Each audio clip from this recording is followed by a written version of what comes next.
September 22, 1985, the Plaza Hotel, New York City. Finance Minister Noboru Takeshita sat in the opulent conference room, his hands trembling slightly as he stared at the document before him. Around the polished mahogany table sat representatives from the United States, United Kingdom, France, and West Germany. The room smelled of expensive cigars and quiet desperation. Treasury Secretary James Baker smiled across the table, his voice carrying the soft menace of absolute power. Japan's cooperation on currency realignment is essential for global economic stability. Minister Takeshita, I'm sure you understand the consequences of non-participation. Outside, Manhattan's skyline glittered with promise and threat. Inside this room, the economic future of 120 million Japanese was being decided by 5 men in expensive suits. Takeshita knew he was signing more than a currency agreement. He was signing Japan's death warrant, the Plaza Accord. They would call it a simple agreement to correct trade imbalances through coordinated intervention in foreign exchange markets. But Hiroshi Yamamoto, a 52-year-old electronics factory owner in Osaka, wouldn't understand the technical language. He would only understand what happened when his life's work crumbled to dust. 3 years later, Hiroshi would stand in his empty factory, watching workers pack the last assembly line equipment for shipment to Thailand. His company, which had supplied Sony and Panasonic for 20 years, couldn't compete anymore. The yen had doubled in value. His products cost twice as much to international buyers overnight. Everything he had built was worthless. But in September 1985, none of this seemed inevitable. Japan was the most powerful economic force on earth, and everyone knew it. Rewind to 1980. Japan wasn't just rising, it was unstoppable. From the ashes of World War II, Japanese companies had built the most sophisticated manufacturing economy in human history. Sony Walkmans dominated global music markets. Toyota and Honda were conquering American roads. Nintendo was creating the video game industry from scratch. The numbers were staggering. Japan's GDP had grown at an average rate of 9% annually for 3 decades. Japanese companies controlled 50% of global semiconductor production. The Tokyo Stock Exchange had become the world's largest equity market, bigger than New York and London combined. Japanese banks occupied 8 of the top 10 spots in global banking rankings. Hiroshi Yamamoto embodied this economic miracle. Starting with a single-room workshop in 1965, he had built Yamamoto Electronics into a major supplier for Japan's electronics giants.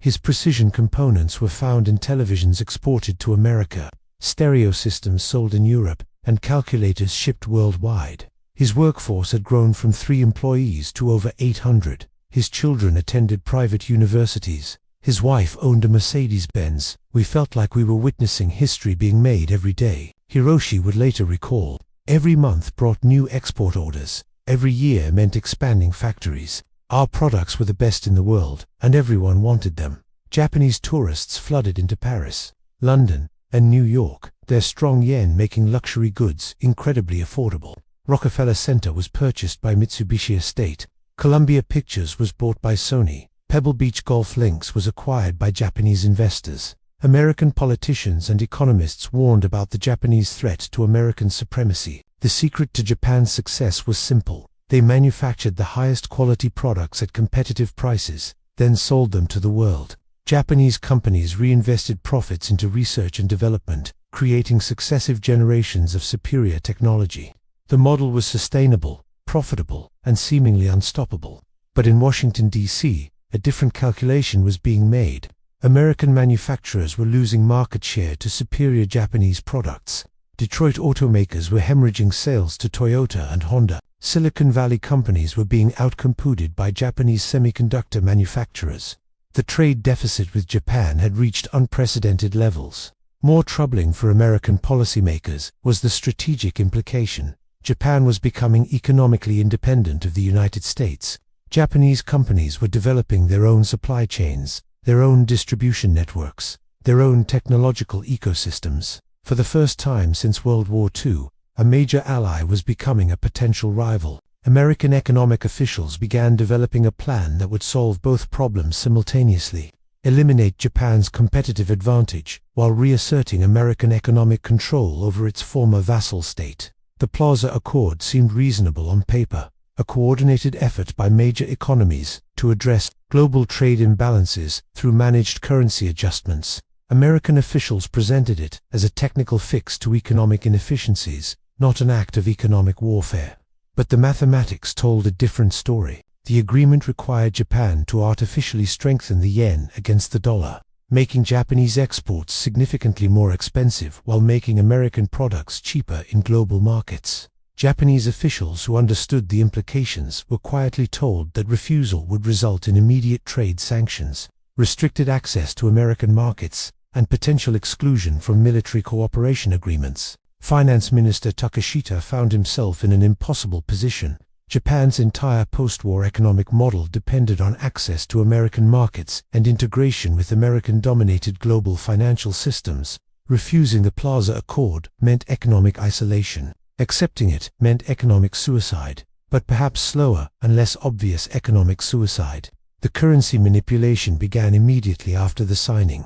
The yen, which had traded at approximately $242 the dollar in early 1985, was driven up to $122 the dollar by 1987, a 100% appreciation in less than 2 years. Japanese exports became twice as expensive overnight. American products became half as expensive in comparison. Hiroshi Yamamoto watched the exchange rates with growing horror. Orders from his American customers began declining in late 1985. European buyers started requesting quotes in dollars, making his products uncompetitive.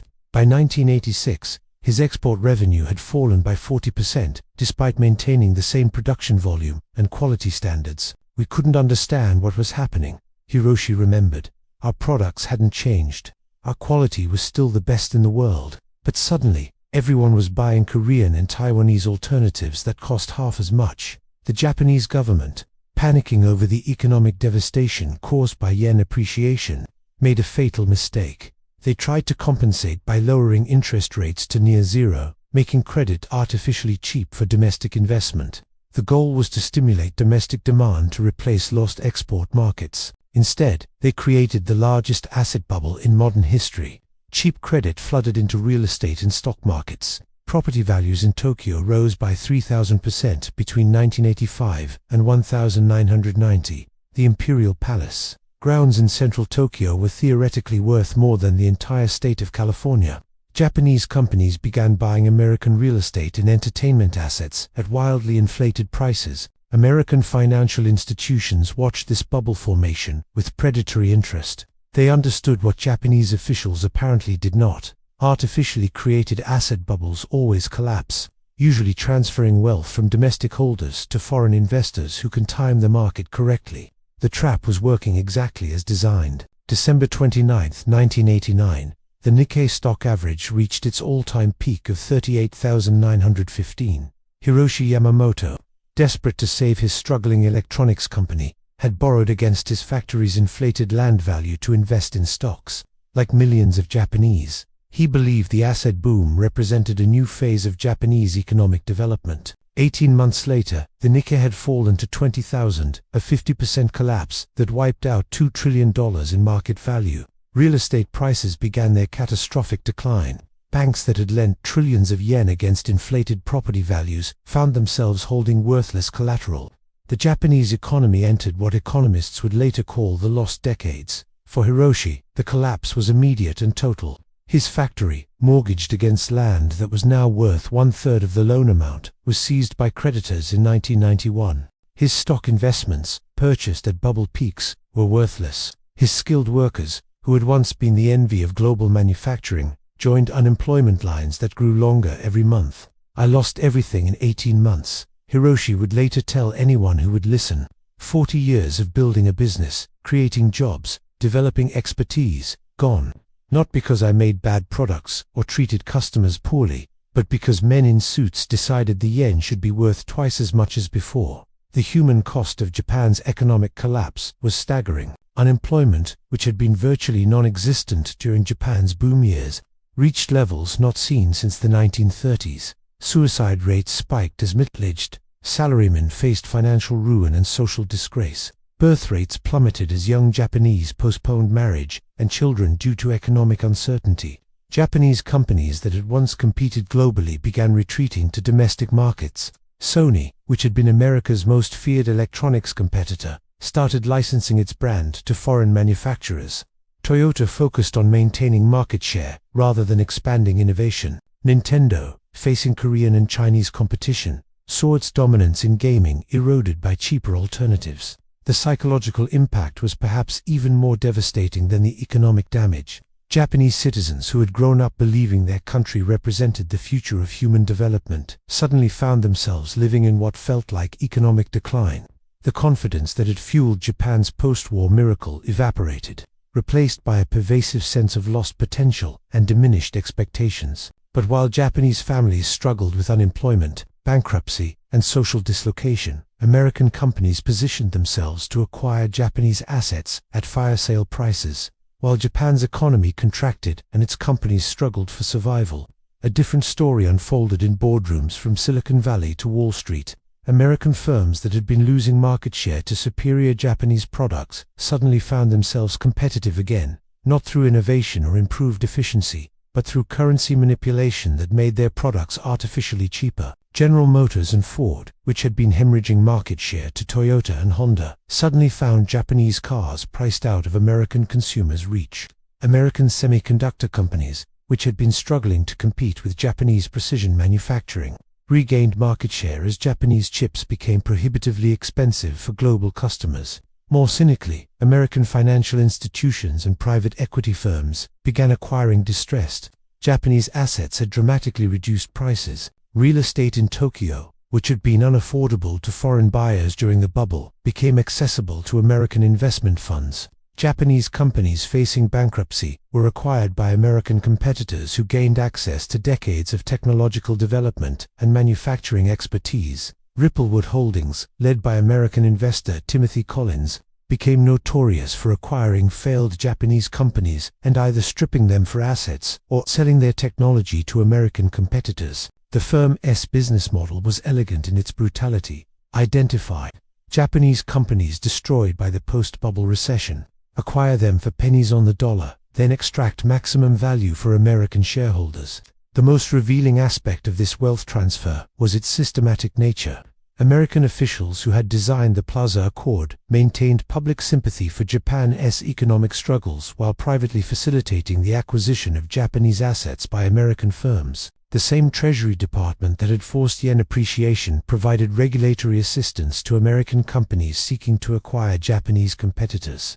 By 2000, Japan's position in the global economy had been fundamentally altered. Instead of competing with American companies for technological leadership, Japanese firms increasingly served as suppliers or manufacturing partners for American brands. Sony's expertise was licensing its engineering to American entertainment companies. Toyota's innovations were being copied by American automakers who had regained competitiveness through currency advantages rather than improved products. The most chilling aspect of Japan's economic colonization was its acceptance by Japanese leadership. Politicians who had once spoken of Japanese technological superiority now advocated for international cooperation and market integration, euphemisms for accepting subordinate status in an American-dominated economic system. Japanese consumers, who had once purchased premium Japanese products as symbols of national pride, began buying cheaper Korean and Chinese alternatives.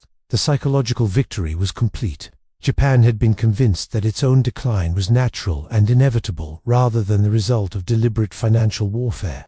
Today, Hiroshi Yamamoto works part-time at a convenience store in Osaka. At 87, he cannot afford to retire. His pension, invested in Japanese stocks and real estate during the bubble years, never recovered from the collapse. His children, now middle-aged, live with their parents because they cannot afford independent housing on their stagnant wages. People ask me what happened to Japan. Hiroshi reflects during his break between shifts. I tell them we were robbed, but not with guns. We were robbed with documents, with agreements, with handshakes in expensive hotels. The thieves wore expensive suits and spoke about global economic stability. Japan's GDP today is virtually identical to what it was in 1995. 3 decades of economic stagnation, unprecedented for any major developed economy in peacetime. Japanese workers earn less in real terms than they did in 1990. Japanese companies that once defined technological innovation now compete primarily on cost reduction and efficiency improvements. The demographic consequences have been catastrophic.